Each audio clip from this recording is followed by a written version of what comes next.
Joining me now is Michael Steele, co-host of The Weekend and the former chair of the Republican National Committee back in the olden days when there was a Republican Party that was normal, and MSNBC political analyst David Jolly. But Michael, you were the head of the Republican Party. The Republican Party's always been for tax cuts. That's not new.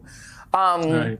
But now what they're doing is, there was always this lie that they were going to be paid for. They're going to be paid. They're never paid for, right? They always just blow a hole in the deficit. But now they're literally like, we're cutting farmers' money and Medicaid. And don't worry, we're going to send you $5K, which when are they going to send them that? They're not even. And if you've lost your farm, well, that doesn't help. Your thoughts? No, I agree with that. None of it is geared towards the working middle class of this country, and certainly not the working poor.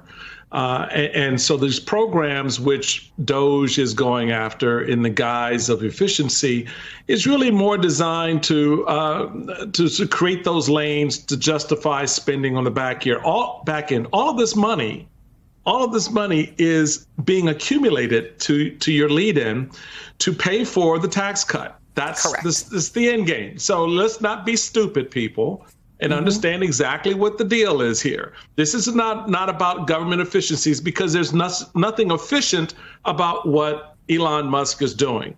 Secondly, the New York example of the pricing that the city put in place with the state's approval.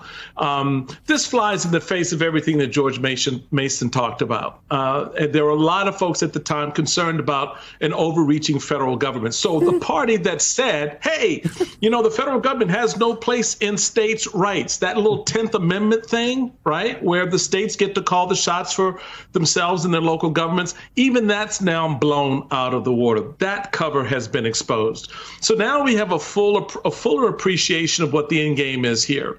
This new cover of Time out of the White House today with Donald Trump with a crown on his head, that's the end game. And the price that's going to be paid are civil liberties, the taxes that you have to pay for your rights to be taken from you, and ultimately an expansion of a very wealthy class of individuals that will be the American version of oligarchs. That's really the end game here. And across the way, Donald Trump gets richer and richer in the process. Right. I mean, look, I've long said that, it always comes down to tax cuts, David, right? I mean, you were in Congress. Sure, I mean, but the thing is that if you just say to people, we're going to cut really rich people's taxes, and we're going to make you pay for it by cutting your Medicaid. People go, oh, no, I don't want that. So instead you say, Doge is going to magically find all of ways for it. And they go after stuff that is easy for people to demonize. Foreign aid. Like, people think foreign aid is like, hundreds of billions or thousands. They think it's all this money when it's really a tiny bit of money. But you say the foreigners aren't going to get the money. Here's one of the things that Trump just did a new EO. Stop federally funding work for unaccompanied migrant children.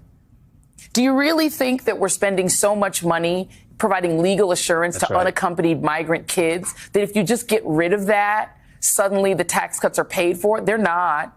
But the way they're being paid is if you go through all of these people who are losing USAID money. California has the most farms impacted. But you know who's second? North Carolina. You know who's third? Indiana.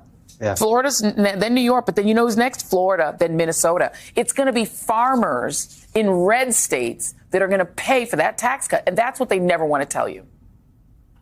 Yeah, Joy, I love having this conversation with you and Michael right now because we all get to spit some truths. I mean, I lived in the belly of the beast on Republican tax cuts in Congress and so forth. And I'll tell you a story. I was a co-sponsor of many of those tax cuts. And I remember there was an estate tax cut, or a death tax, as Republicans call it, that I was a co-sponsor of. It lived out there for about a year. And all of a sudden, we brought it up on the House floor to pass it.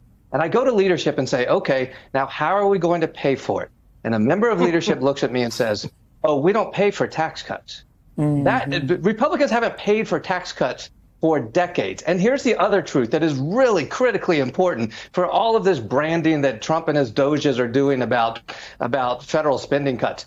Nothing, absolutely nothing that Doge is doing right now would ever come close to paying for the tax cuts. Right. Correct. Less than 2% of the federal budget is federal employees, about 1.7%. So let's say you cut 10% of the federal workforce. That is less than 0.2% of the federal budget. That is not paying for $4.5 trillion of tax cuts. And secondly, even if you go after the programs, 70% of our budget is mandatory spending, Social Security, Medicare, Medicaid, interest on the debt. 30% is what DOGE can look at. Well, half of that is defense, which are not really cared about. Correct. So now 15% of the federal budget, actual services, domestic services to people, is what they want to target. And all they're doing is causing unnecessary pain and disruption and chaos and suspension of services for nothing. None of this will actually pay for Republican tax cuts, but they don't care. They don't want it to. And the scariest part is this. Donald Trump is a lame duck who's not going to be on the ballot again. So he doesn't actually care if people get ticked off at him. Now, there's question about other Republicans going along with it. Why? But right now, they're exerting a ton of pain on the American people for zero in return. Right. I mean, and the thing that's been so wild, Michael, is watching Republican members sort of meekly say, hey, maybe please don't cut my Kansas money, but not really fight for it. Right. And you know, the first thing they're going to throw overboard is tax on tips. They're not going to do that. The first thing they're going to throw overboard is no tax on Social Security. That's not going to happen. They're going to keep all of the stuff that's going to help Elon Musk. You think they're going to cut Elon's defense contracts? Thank you, they're Joy. not. He's going to make money Joy. while all regular people out in the heartland are going to get hosed. I mean, America, the richest man in the world, is sitting atop of our federal government. And that 30% that my buddy David just referred to, he's a big part of that 30% in his government contracts, the 17 or 18 contracts he has. Is he looking at that? No. Is he going to look at that? No. The waste, fraud, and abuse in an Elon Musk contract, I'd love to take a fine-tooth comb. Let David Jolly, who sat on those committees, go through those contracts. I bet he'd find a lot of waste, fraud, and abuse. But, you know, what's waste, fraud, and abuse for you is not for me. All right. Correct. And that's the space we're into. So we just need to be honest about this. I mean, the reality of it is the American people are now slowly waking up to this new reality. Yes, even in red states where you've now got members going and quietly, as you rightly noted, saying, please don't cut this program because it's going to hurt my people. The Consumer Financial Protection Bureau was founded back in 2011 in the wake of the financial crisis with the express purpose of protecting consumers. It was proposed and then established by a then little-known Harvard professor named Elizabeth Warren. She was prevented by Republicans from leading the agency, which led pretty directly to her becoming a U.S. senator and the Elizabeth Warren you know today. In the last 14 years, the CFPB has recovered over $20 billion from consumers. But now, DOGE champion Elon Musk tweeted, CFPB, RIP. I'm joined now by Senator Elizabeth Warren, ranking member of the Banking Committee, who's calling on the Trump administration to, quote, remove members of Elon Musk's DOGE from the Consumer Financial Protection Bureau, end quote, citing the risk of Musk, quote, enriching himself at the expense of American taxpayers through DOGE's illegal efforts to dismantle the CFPB, end quote. Senator Warren, good to see you. Thank you for being with us. Thank you. Good to be with you. I don't know how many years it's been that you and I have been talking about CFPB. I think since before it started. Yes. I never understood then. And I don't understand now. If you want to target the government for waste, fraud, and inefficiency, why would you go after the place that actually has a record, $20 billion or more, being returned to consumers who would not have been able to get that money from predatory companies? Well, you obviously wouldn't, because this is an agency that is the cop on the beat just to make sure people don't get cheated, and it has really delivered on that.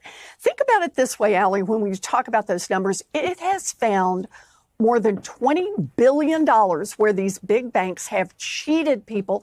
And the agency didn't just say, shame on you, don't do it again. It said, you give that money back to the people you cheated and watched them and made them do it. Man, to me, that is government efficiency. Now, there are a couple of things here. One is obviously you're invested in your work in the Senate and in your work through founding the CFPB in the CFPB. But there's a conflict of interest that you and Adam Schiff write about here with Elon Musk having anything to do with the structuring or restructuring of CFPB. Why? So here's the story. Remember how Elon Musk bought Twitter, turned it into X, and hemorrhaged buckets of money? Well, he announced, hey, he had another plan to make more money, and that is he would create something called X money. And the idea was, in the same way that X now gets all of your social media information, you would give them all your financial information and make financial transactions on this site. Now, he can do that. He can launch a financial platform. But when he does, he's going to have a cop standing right over his shoulder, just making sure that he follows the law, that he doesn't cheat people, he doesn't trick people, and he doesn't suck up all of their personal information to use it however he wants or sell it wherever he wants. One cop on the beat would be looking over Elon Musk's shoulder, and you know where that cop is going to come from. It's from the CFPB. So this looks like a really plausible business plan. If you're a bank robber, how about if you get the chance, fire the cops? Like most President Donald Trump faces an economy that seldom bends to political ambition.